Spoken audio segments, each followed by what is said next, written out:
Pues bueno, un ensayo clínico es una investigación que se realiza para poder conceder la autorización a un medicamento. De hecho, los ensayos clínicos reflejan, protocolizan toda la investigación que se hace en clínica y son realmente imprescindibles no solo para que existan nuevos medicamentos, sino para que esos medicamentos puedan evolucionar, para que se puedan conceder nuevas indicaciones a esos medicamentos y se pueda revisar las condiciones de autorización de esos medicamentos. Por tanto, son una herramienta fundamental para el progreso terapéutico, para el progreso de toda la investigación, porque se basa la autorización de los medicamentos en la existencia de este tipo de ensayos.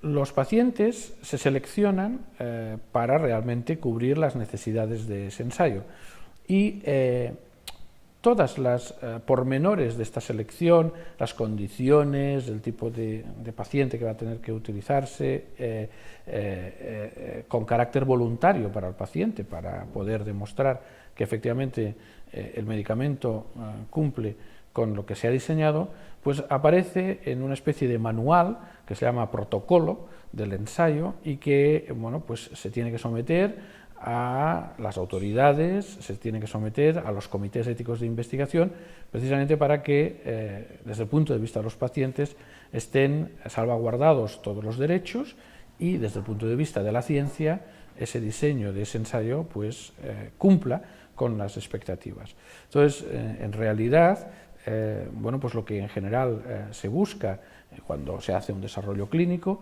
es que ese ensayo dé respuesta a preguntas que no se tienen y por lo tanto, bueno, pues la selección de los pacientes es una de las partes fundamentales de todo ensayo. Sin ensayos hemos dicho que no hay medicamentos, ni evolución de los medicamentos, ni nuevas terapias, por lo tanto sin ensayos clínicos no hay progreso científico.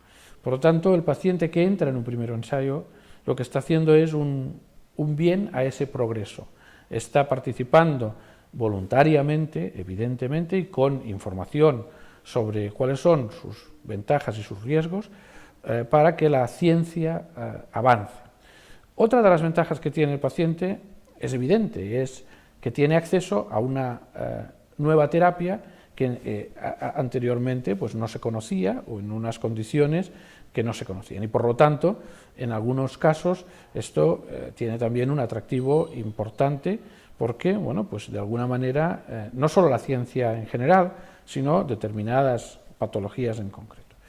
Después, un ensayo es, por decirlo de alguna forma, algo que está extremadamente controlado, de manera que el seguimiento del paciente es muy exhaustivo durante todo el tratamiento.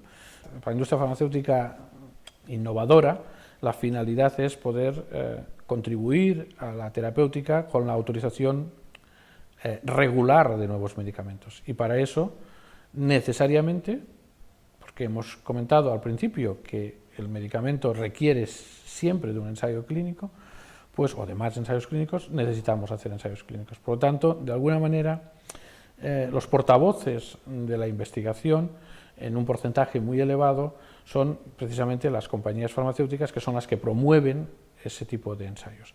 Es verdad que existe también un porcentaje de ensayos clínicos que no están promovidos directamente por la industria farmacéutica y que evidentemente no actúan de manera, no compiten, sino que complementan todo el panorama de la investigación clínica. Una parte es promovido para medicamentos por la industria farmacéutica y que yo creo que se complementa con ese 20% de ensayos que no están promovidos por nosotros, por la industria.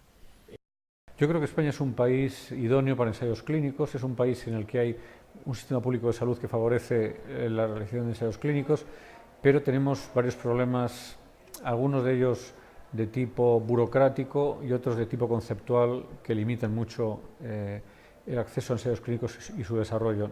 Desde el punto de vista de la puesta en práctica, tenemos un tiempo hasta la entrada del primer paciente muy superior a muchos países europeos. Y estamos en una era altamente competitiva, estamos en crisis, todo el mundo quiere captar ensayos clínicos, Yo tengo que ir a Estados Unidos a captar ensayos clínicos porque no te los ofrecen como antes, tienes que ir a captarlos. Y solamente si eres capaz de demostrar que eres competitivo, van a pensar en ti. Y España está perdiendo competitividad.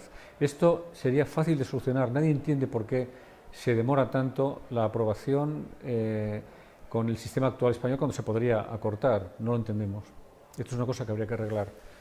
Eso dependería de las autoridades. Es decir, yo creo que se debe implementar de una vez por todas el dictamen único y dejarse de 18 dictámenes de diferentes comités éticos. Me refiero a estudios multicéntricos, que son el problema. No entiendo muy bien el rol de la agencia y esos 3 meses de demora hasta que se aprueba por silencio administrativo, porque casi nunca interviene. Si lo que quiere la agencia es tener un registro de todos los ensayos, bueno, pues que se comunique a la agencia una vez aprobados, pero si los comités éticos son serios y así lo deben ser, porque la agencia admite sus dictámenes siempre prácticamente, ¿para qué esperar estos 3 meses por parte de la aprobación de la agencia del medicamento? Yo creo que eso habría que revisarlo, no tiene mucho sentido. Y esos 3 meses se deben a que no tienen medios para hacerlo más corto, no tienen personal para revisar los ensayos y, por tanto, pues yo creo que esto habría que arreglarlo. Por otro lado, cuando hablamos de ensayos clínicos siempre estamos hablando o pensando en ensayos clínicos promovidos por la industria farmacéutica. Esto es un error craso. Son imprescindibles, es la única forma de poner nuevos fármacos en el mercado. Pero cuando un fármaco llega al mercado y se aprueba, no hace más que haber nacido, hay que desarrollarlo, porque a lo mejor, y es muy usual, se aprueba para una indicación o un nicho que no es el mejor para ese fármaco, pero sí es el más rápido para el propietario para ponerlo en el mercado. Y en el pasado la academia se encargaba de ese fármaco, desarrollarlo y llevarlo a un sitio mejor y más eficiente en el escalafón de terapias del tratamiento. Hoy en día la academia no tiene posibilidades de hacer esto porque la legislación actual exige nada menos que proporcionar el fármaco, el seguro para los pacientes. Esto es imposible, ningún grupo cooperativo, ningún investigador puede pagar los fármacos, ni puede en absoluto pagar el seguro de los enfermos. Por tanto, ¿cuál es la solución? Pues una legislación más permisiva para los grupos cooperativos y para los investigadores académicos que permitiera que la medicación, que en todo caso se va a usar, fuera proporcionada por los hospitales, ya que es medicación comercializada para esa indicación. Y, por otro lado, sería muy importante que la Administración dedicara fondos para promover la investigación clínica en aspectos que no interesan a la industria, como ocurre en Estados Unidos y en Francia y en otros países. Hay aspectos de los fármacos cuyo desarrollo no interesa a la industria, pero sí a los pacientes, y esto lo estamos abandonando. Yo muchas veces he dicho que me siento a veces como si traicionáramos a los pacientes, porque no les estamos dando la mejor opción por falta de ensayos que demuestren cómo funciona mejor un fármaco. Y de esto hay muchos ejemplos. Por ejemplo, cuando hay 2 medicamentos para una indicación, el compararlos cara a cara casi nunca lo hace la industria. ¿Por qué no lo puede hacer la academia? Debería hacerlo la academia, porque a lo mejor uno es mejor que el otro. Y a lo mejor con ese ensayo podemos proporcionar una excelente información a los pacientes de cara a futuras elecciones terapéuticas. O las enfermedades huérfanas es otra de los ejemplos.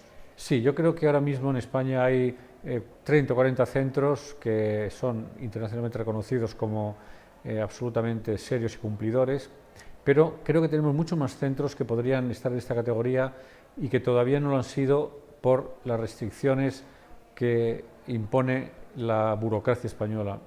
Un centro gran reclutador, por ejemplo, puede compensar las demoras en el inicio del ensayo con poner una enorme cantidad de pacientes en el ensayo, y de esa forma compensa y queda bien ante el promotor y hace una buena labor. Un centro pequeño no puede hacer esto, la demora se convierte para ellos en letal. Entonces yo creo que aumentar la agilidad en los trámites burocráticos sería clave, dejarnos de tonterías, de dobles y triples aprobaciones que tienen más que ver con el ego de un comité de un sitio que con el pragmatismo, y coger el toro por los cuernos y pensar que si no somos competitivos nos vamos a quedar sin ensayos. Y creo que los ensayos le aportan al país muchísimas cosas, le aportan innovación, le aportan dinero, importantísimo, y le aportan oportunidades para los pacientes de acceso a nuevos fármacos.